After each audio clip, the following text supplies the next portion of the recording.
Assalamualaikum warahmatullahi wabarakatuh. Perkenalkan, nama saya Kevin Prayoga, NIM 19042067. Kali ini saya akan mempresentasikan hasil laporan KKL saya saya KKL bertempat di Dinas PPL BPP Kecamatan Pareman Utara, Kota Pareman, dengan dosen pengampu Artadin Yakmal, SAP MSI. Yang pertama, masuk saja ke latar belakang, yaitu pertanian merupakan salah satu cara untuk menjaga dan melestarikan lingkungan hidup dan menjaga ekosistem alam dalam alam yang terbuka ini. Dalam pelaksanaannya banyak sekali terjadi hambatan yang menimbulkan kerusakan bagi lahan pertanian tersebut.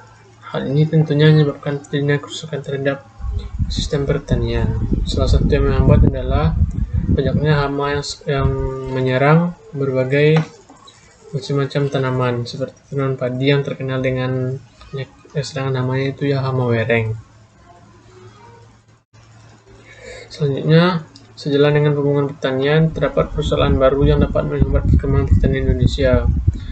Persoalan baru tersebut seperti kerusakan sumber daya alam yang disebabkan oleh pelaku usaha dan konsumen pertanian. Luas kepemilikan lahan petani kini makin sempit dikarenakan alih fungsi lahan produktif ke industri maupun pembangunan perumahan.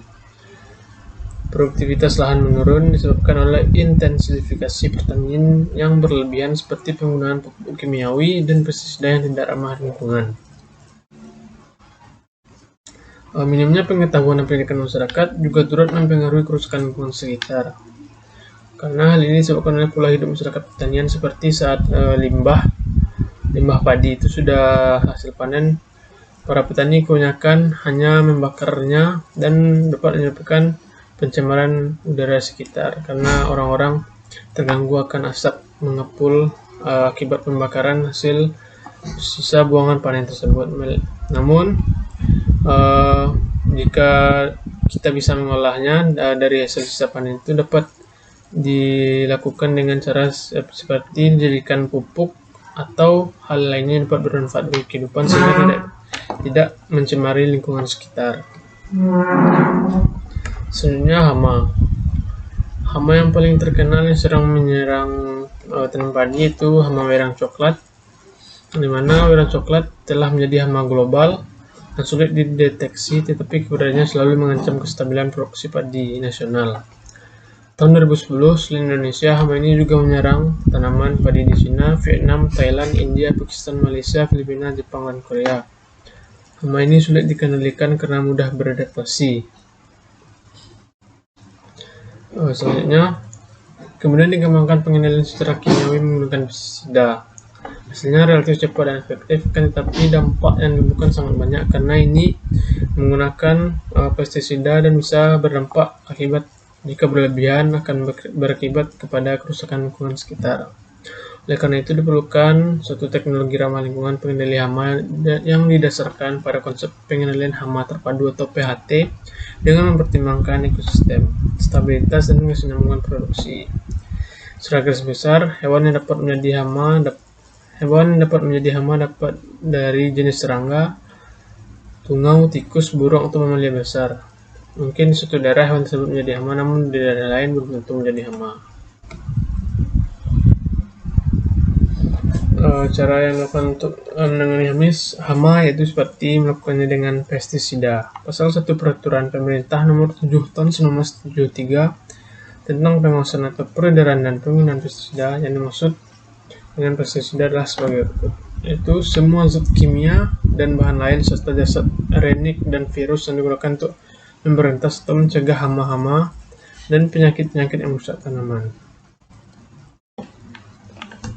Jadi itu beberapa pengantar. Selanjutnya masuk kepada analisis temuan studi saya. Pada tanggal 5 Desember saya melaksanakan observasi dan wawancara dengan salah satu pegawai di Balai Penyuluhan Pertanian Kecamatan Pareman Utara, Kota Pareman, bernama Ibu Lydia. Saya mendapatkan beragam informasi mengenai usaha pertanian yang ada di sekitaran Kecamatan Pareman Utara, Kota Pareman.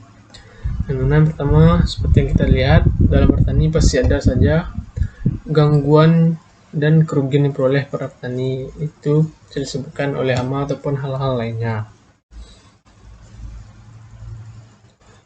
Ibu Lydia mengatakan bahwa untuk jenis hama yang paling sering menyerang tanaman petani yaitu hama mereng. Solusi yang diberikan Badan Penanggulangan Pertanian Kecamatan Periaman Utara, Kota Periaman, yaitu pertama, jika ada terjadinya hama mereng di suatu lahan persawahan, maka yang langkah utama yang dilakukan oleh kantor lembaga BPP itu langsung mendatangi sawah itu dan memberikan langsung bantuan berupa pestisida atau pupuk yang bisa mengendalikan hama tersebut. Bantuan itu diberikan melalui kelompok tani, dan nantinya dari kelompok tani itu bisa dibagikan kepada anggota kelompok tani yang lahan persawahannya terjangkit atau terserang hama tersebut. Selanjutnya,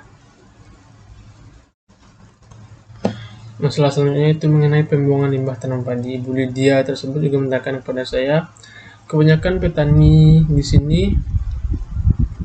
hanya setelah ada selesai panen kan banyak adanya sisa-sisa padi yang tidak terpakai. Biasanya kebanyakan para petani itu hanya membakar sisa-sisa padi tersebut sehingga bisa mencemari udara lingkungan sekitar, sehingga masyarakat yang ada di sekitar persawahan itu sedikit terganggu akibat asap yang ditimbulkan akibat pembakaran. Pihak BPP mengatakan alangkah lebih baiknya ada cara pengolahan lainnya yang bisa sisa-sisa dari padi itu bermanfaat di kemudian hari, seperti bisa dijadikan pupuk, pakan ternak ataupun hal lainnya. BPP Kecamatan Periaman Utara dalam penyuluhannya tidak menganjurkan untuk dibakar karena limbah tersebut masih bisa diolah kembali menjadi kompos, pakan hewan, dan lain sebagainya. Pada penyuluhan tersebut juga menjadikan penggunaan limbah yang baik dan benar agar tidak berdampak buruk pada lingkungan. Itu yang telah dianjurkan BPP pada penyuluhan yang diberikan secara langsung kepada para petani-petani. Untuk itu, dengan adanya permasalahan dan upaya yang telah diusahakan oleh BPP Kecamatan Periaman Utara, diharapkan nantinya mempertimbangkan hasil dan menjaga lingkungan agar tetap sehat. Antara hasil panen dan lingkungan bisa berjalan dengan kondusif. Masalah lainnya yang dihadapi petani seperti mengenai terbatasnya atau kurangnya pupuk bersubsidi oleh pemerintah sehingga petani mengalami kerugian karena membuat tanaman kurang subur. Sebenarnya, kata Ibu Lydia, dari pihak PBP lainnya yang saya wawancarai, untuk masalah keterbatasan pupuk, pihak BPP mengatakan kepada saya pupuk itu diberikan kepada petani, artinya misalnya jika ada hama yang menyerang, maka lembaga BPP langsung turun untuk menangani masalah tersebut dan memberikan pupuk untuk mengendalikan hama tersebut. Dan kegiatan tersebut rupanya tidak dilakukan berkala, misalnya setiap 1 kali sebulan pihak lembaga BPP memberikan pupuk atau pestisida kepada para petani. Namun ternyata hal tersebut hanya dilakukan saat terjadinya serangan hama, dan pihak dari petani itu bisa langsung mendatangi kantor BPP tersebut dan meminta bantuan kepada lembaga tersebut. Selain itu, pihak BPP juga menyarankan bagaimana cara memakai dan menggunakan pestisida yang baik dan benar sehingga tidak memakainya secara tidak berlebihan dan bisa dan akhirnya bisa digunakan secara ramah lingkungan. Baik, masalah selanjutnya yaitu ada juga masalah yang sering kali kerap tidak dianggap oleh petani, itu bagaimana cara mengolah limbah. Seperti yang telah saya jelaskan tadi, pihak BPP menyarankan agar limbah yang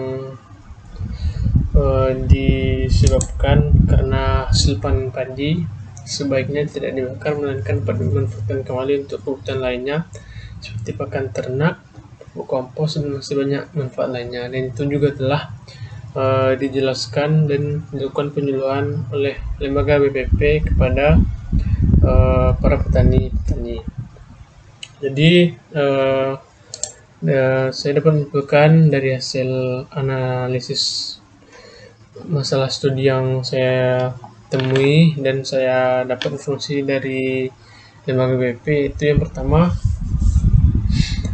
kata lembaga BPP, jika ada terjadinya hama wereng atau hama lainnya yang menyerang lahan persawahan di sekitaran Kecamatan Pareman Utara, maka langkah pertama yang diambil oleh lembaga BPP yaitu yang pertama,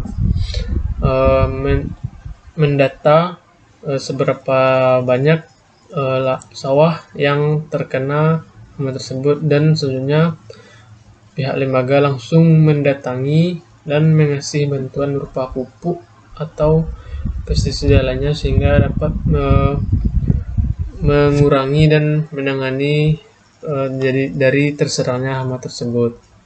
Selanjutnya diberikan juga penyuluhan dan informasi mengenai bagaimana cara yang terbaik untuk menggunakan pupuk tersebut agar tidak mencemari lingkungan, dan bagaimana cara yang terbaik juga untuk bisa langkah antisipasi untuk menangani masalah terserangnya hama tersebut. Dan yang kedua, selanjutnya dari pihak BPP itu sendiri, saya bertanya apakah pemberian pupuk itu dilakukan secara berkala atau gimana, dan pihak BPP menyampaikannya kepada saya bahwa itu tidak dilakukan secara berkala, namun hanya dilakukan jika ada keluhan dari laporan keluhan dari para petani seperti adanya terjadinya terserangnya hama wereng di lahan-lahan persawahan, maka pihak BPP langsung memberikan bantuan dan penyuluhan. Selain itu, untuk masalah harga pasar dari hasil panen itu diserahkan seutuhnya dan seluruhnya kepada petani karena dia yang berhak mengatur harga pasar. Sedangkan para pihak lembaga BPP hanya sebagai pengawas, hanya sebagai pembantu, hanya sebagai yang bisa membantu jika ada keluhan yang terjadi oleh para petani, sehingga antara pihak BPP dan para petani bisa saling bekerjasama sehingga hasil panen dari petani bisa memuaskan dan lingkungan sekitar juga tidak tercemar.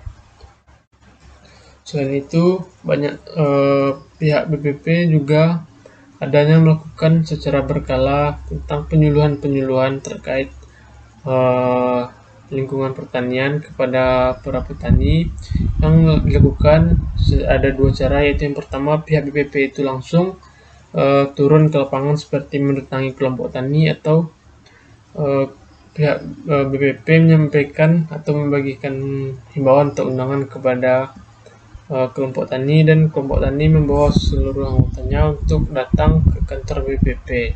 Seperti itu yang disampaikan oleh pihak BPP kepada saya mengenai penyuluhan yang dilakukan oleh lembaga ini. Baik, itu yang dapat saya sampaikan mengenai laporan yang saya buat di dinas BPP saat saya wawancara pada tanggal 5 Desember tersebut. Jika ada kesalahan perkataan ataupun nilainya, saya mohon maaf. Sekian dan terima kasih. Assalamualaikum warahmatullahi wabarakatuh.